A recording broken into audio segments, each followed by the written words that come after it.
ಶ್ರೀ ಸದ್ಗುರುನಾಥ ಲೀಲಾಮೃತ ಸ್ವಾತ್ಮಾರಾಮಂ ನಿಜಾನಂದಂ ಶೋಕಮೋಹ ವಿವರ್ಜಿತಂ ಸ್ಮರಾಮಿ ಮನಸಾ ನಿತ್ಯಂ ವೆಂಕಟಾಚಲ ದೇಶಿಕಂ. ಸತ್ಸಂಗ 59. ಗುರುದೇವ ದಯಾಳೋ ಹರಿ. ಗುರು ವೆಂಕಟಾಚಲ ಗುರುನಾಥ ಗುರುದೇವ ಎಂದು ಮುಂದುವರೆದು ಸಖರಾಯಪಟ್ಟಣ ವಾಸಿ ಎಂದೊಂದು ಗುರುಗೀತೆಯನ್ನು ವೆಂಕಟಾಚಲ ಅವಧೂತರಿಗಾಗಿಯೇ ಭದ್ರಾವತಿಯ ಭಕ್ತರೊಬ್ಬರು ತಮ್ಮ ಚಂಡಿಕಾ ದುರ್ಗಾ ಪರಮೇಶ್ವರಿ ದೇವಾಲಯಕ್ಕೆ ಬಂದು ಭಜನೆ ಮಾಡುವ ಭಕ್ತರೊಬ್ಬರಿಂದ ಬರೆಸಿದ್ದರು. ಅದೊಂದು ಕೇವಲ ಹಾಡಾಗಿ ಉಳಿಯಲಿಲ್ಲ. ಇದೇ ಅವರಿಗೆ ನಿತ್ಯ ಸ್ಮರಣೆಯ ಉಸಿರಾಗಿತ್ತು.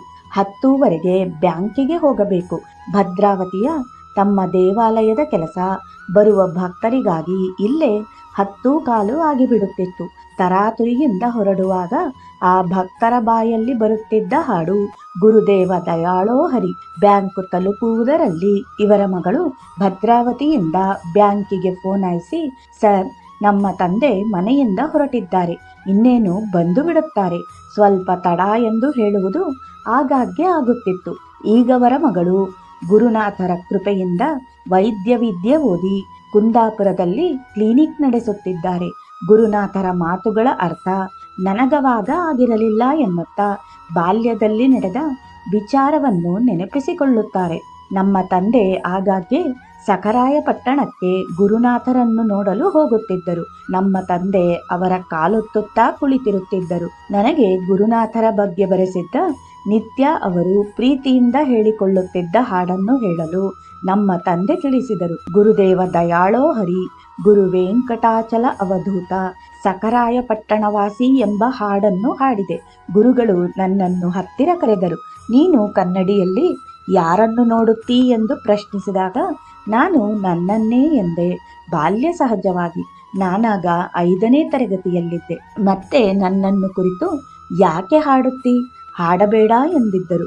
ನನಗಾಗ ಏನೂ ಅರ್ಥವಾಗಿರಲಿಲ್ಲ.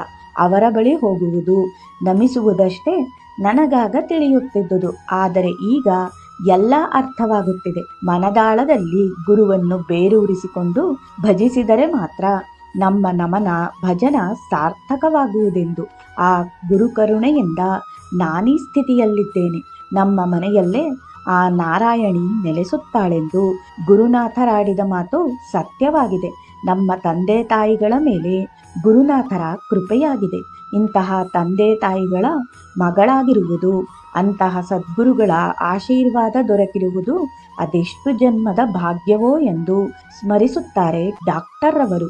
ಗುರುದೇವ ದಯಾಳೋ ಹರಿ ಎಂದು ದಾರಿಯಲ್ಲೇ ಹಾಡಿಕೊಳ್ಳುತ್ತಾ ತಡವಾಗಿ ಕೆಲಸಕ್ಕೆ ಹೋದಾಗಲೂ ಎಂದೂ ಇವರ ತಂದೆಯವರನ್ನು ಬ್ಯಾಂಕಿನ ಅಧಿಕಾರಿಗಳು ಬೈದಿರಲಿಲ್ಲ.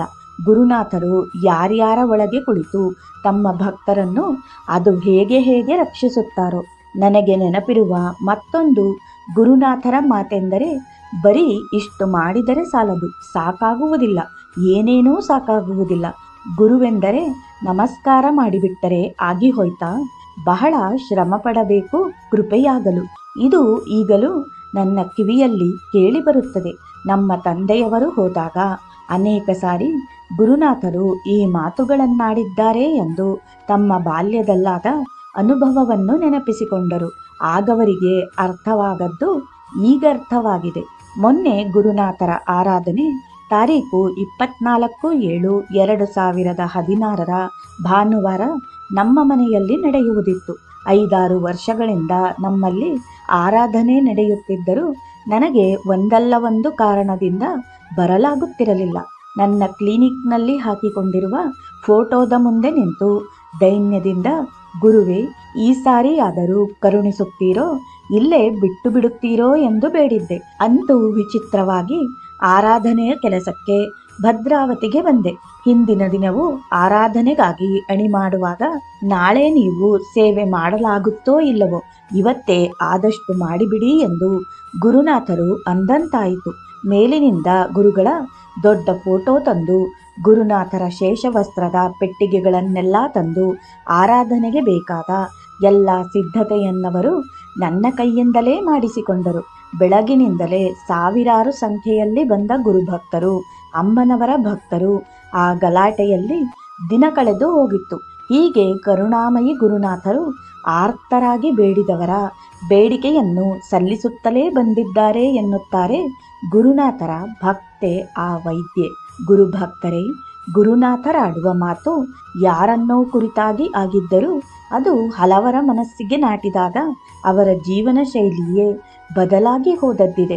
ನುಡಿಯೊಳಗಿನ ಸತ್ಯವನ್ನು ಅರ್ಥ ಮಾಡಿಕೊಂಡಾಗ ನಮ್ಮ ಜೀವನ ಸಾರ್ಥಕವಾಗುತ್ತದೆ. ಮಾನ್ಯ ಗುರುಬಂಧುಗಳೇ, ಹೀಗೆ ಸೂಕ್ಷ್ಮವಾಗಿ ಮುಳ್ಳಿನಿಂದ ಮುಳ್ಳನ್ನು ತೆಗೆದು ಆನಂದದ ಸಾಗರವನ್ನೇ ಭಕ್ತರಿಗೀಯುವ ದಯಾಮಯ ಗುರುನಾಥರ ಸತ್ಕತೆಯ ನಿತ್ಯ ಸತ್ಸಂಗ ನಿರಂತರವಾಗಿ ಸಾಗಲಿ. ನೀವು ನಮ್ಮೊಂದಿಗಿರಿ. ಓಂ ನಮೋ ಭಗವತೆ ಸದ್ಗುರು ಶ್ರೀ ವೆಂಕಟಾಚಲ ಅವಧೂತ ಗುರುನಾಥಾಯ ನಮಃ.